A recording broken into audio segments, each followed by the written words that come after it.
This is the series that we've been doing on Must Know Pharmacology or drugs that you need to know for your NCLEX.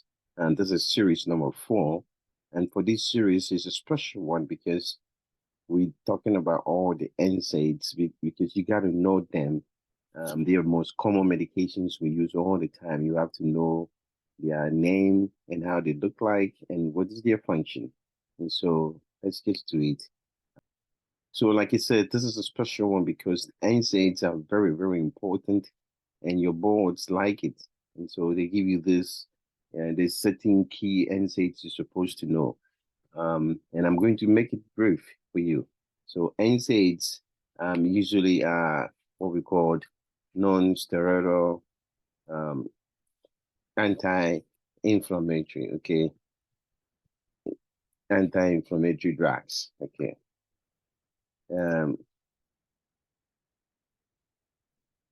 So that's where the NSAIDs come from. Basically, there's multiple class of them. There's a bunch of them. What you have to know is the mechanism of action. There's one that inhibit COX-1. This COX, it control the GI tract. So GI tract, mucosal. It protects the GI tract. Basically, that's their main function. Then there's COX-2 that is related to the cardiac function.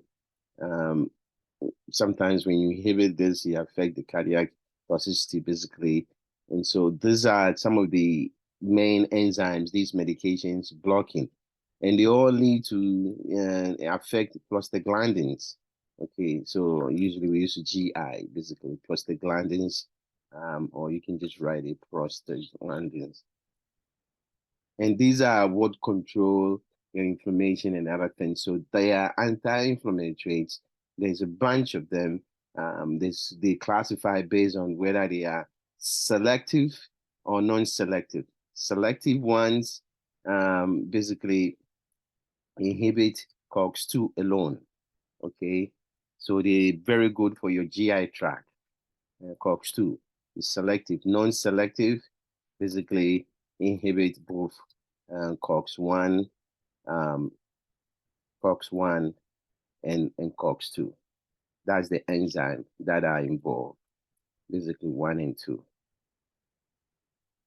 Why am I talking about it? There's main things that you have to know. If you don't know anything about NSAIDs at all, they are bad, okay? Because complications. So basically, they are complications. GI bleeding. So because bleeding in your GI tract, you have black tarry stool, the patient start bleeding. They can have ulceration in the GI tract, okay? They get ulcers. They can get a kidney injury.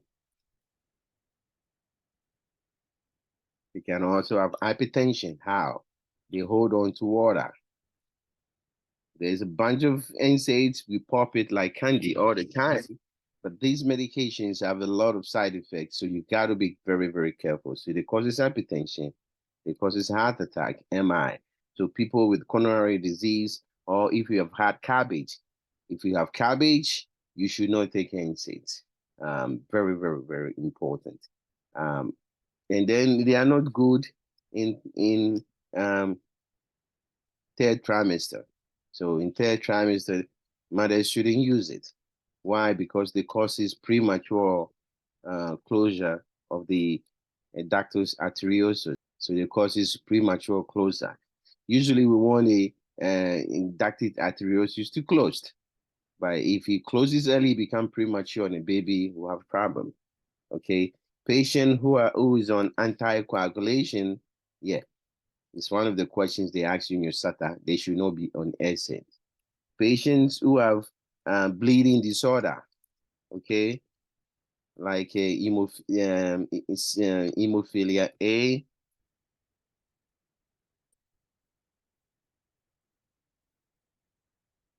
hemophilia A and B, they shouldn't take it. Okay, thalassemia, all those people, they shouldn't take NSAID. So these are just the brief things that I wanted to give it to you so that you can you give you an idea All these NSAIDs basically causes this problem. They causes these kind of symptoms that you see. Remember, acetaminophen is not an NSAID, so don't just confuse you with that. It's not an NSAID. So when you see they put it together, it's not an NSAID, so you should get rid of it. So we're going to use these side effect complications, and I'll basically use the name of the medication so that you can be familiar with them. There is specific things about each medication, and so when we get there, I will point out. But they all do the same thing. Okay. So first question. This is the first question. It's a SATA question. You read it from the back as usual. Which of the following meds would the nurse give to help close patent ductus arteriosus? A nurse is caring for a patient with a PDA. Which of the following medication will you give? PDA is we call it patent ductus arteriosus. That means the ductus arteriosus is open. Usually in a kid, the ductus arteriosus, when you are in your mother, it should be open, okay, so that you can exchange blood through that. It's the most important, connecting the oxygenated blood and a deoxygenated blood. And so it's called and it shunt blood from the lung. So it's a ductus arteriosus. It should be open. Then as soon as you're born, when a kid takes his first breath, the ductus arteriosus closes, okay? If it doesn't close, it becomes patent ductus arteriosus. That's PDA. And this is what we call, when you listen to them, you have machinery mama. So this is very important. They like asking that. Because it's patent, we need to close it so that we can avoid this murmur, machinery murmur. The medication drug of choice for that is NSAID. But which NSAID is best at doing that is endomethacin. So endomethacin is the best medication. Aspirin can do that, but that's not what it's used for. Motrin, they are all NSAIDs, and Ketorolac can also do that. This is Toradol. But the most common one is endomethacin. That is the classic medication for closure of PDA. So when you see a question about PDA closure, give them endomethacin. And therefore, if the mother is taking NSAID during the third trimester, the ductus arteriosus closes early and causes problem to the mother and the baby. So drug of choice for PDA is endomethacin. Next question.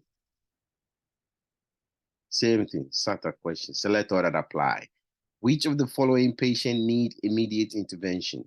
A nurse is caring for 4 patients who need immediate intervention. A client with asthma taking ibuprofen. Asthma patient should not take ibuprofen. What does he do?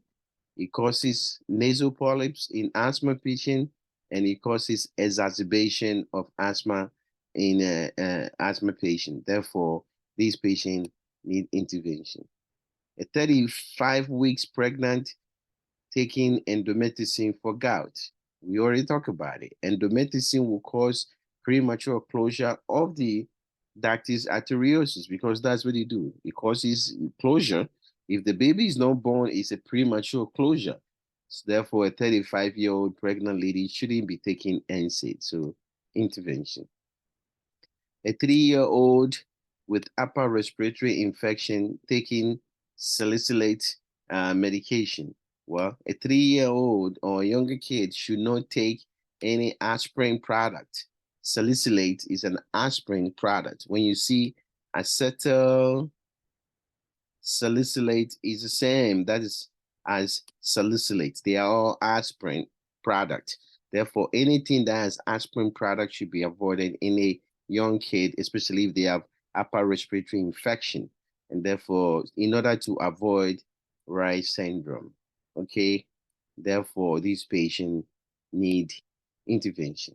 A client with Kawasaki disease taking acetyl salicylate. So this is also an aspirin.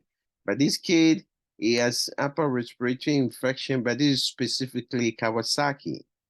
Kawasaki disease causes coronary artery aneurysm.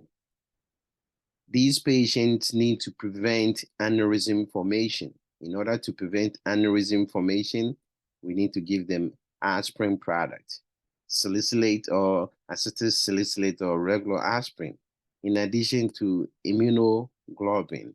These two medications prevent aneurysm formation. Coronary aneurysm is more dangerous than Reye syndrome.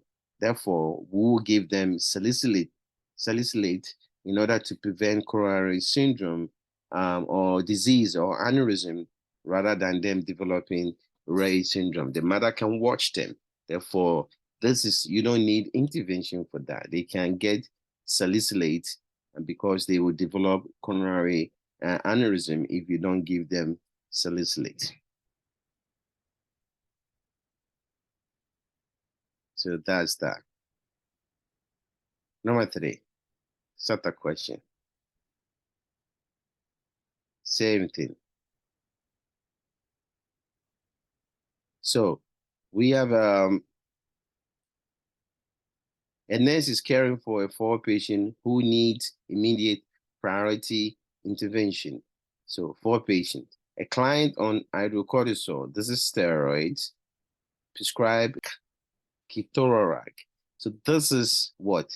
This is NSAID. This is what we call Toradol. Okay. If you're taking steroid, your risk of getting gastric ulcer is high.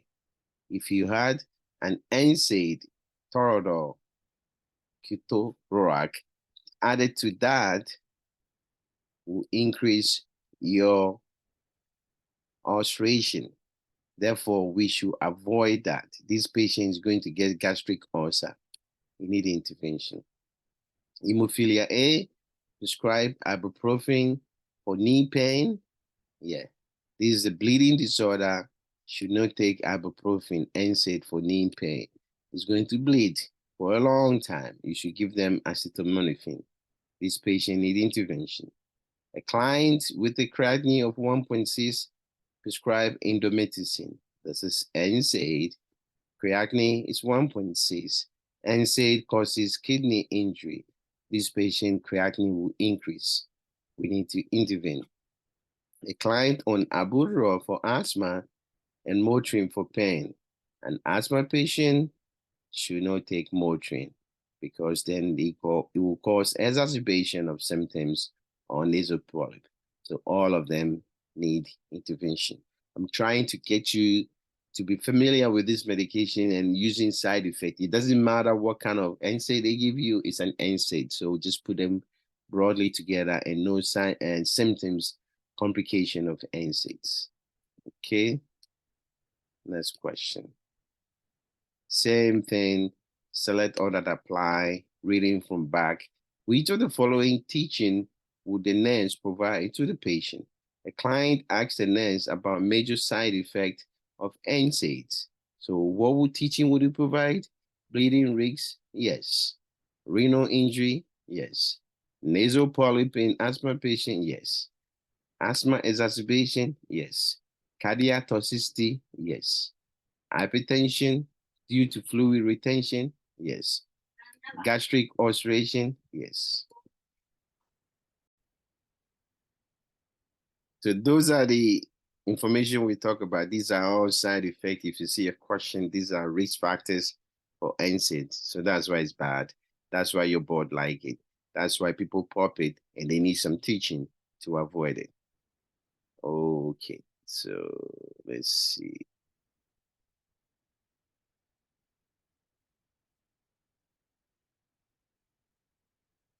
Lastly, same thing, select that apply as usual. This is the only way I can give you all the facts. Select all that apply. Which of the following as a black box warning and should be avoided? Then what is the case? A client admitted for right ankle fracture. You need NSAIDs. which one has a black box warning and should be avoided. Motrin, which is an NSAID, doesn't have that. Ibuprofen, which is NSAID, doesn't have that. Naproxen doesn't have it. The one that have it is celebrax. Okay, celebrax has a black box warning for myocardial infarction. Ketorolac doesn't have it. This is Toro. It does not have it. Very good NSAID for acute pain. So the answer choice is D. So as I told you, this is all about NSAIDs and all the things you need to know, the common names, the common medication, and we go back and I will show you it again, and so that you can be familiar with them in case you see them in your test. So naproxen, salicylate, acetylsalicylate, these are all aspirin, ibuprofen, dometacin, ketorolac, and celebrax. These are the NSAIDs you should be aware of, and good luck with your exams, and follow up with the series. Thank you very much. And if you have not subscribed, subscribe for more content of this. Thank you, and all the best of luck. Bye-bye.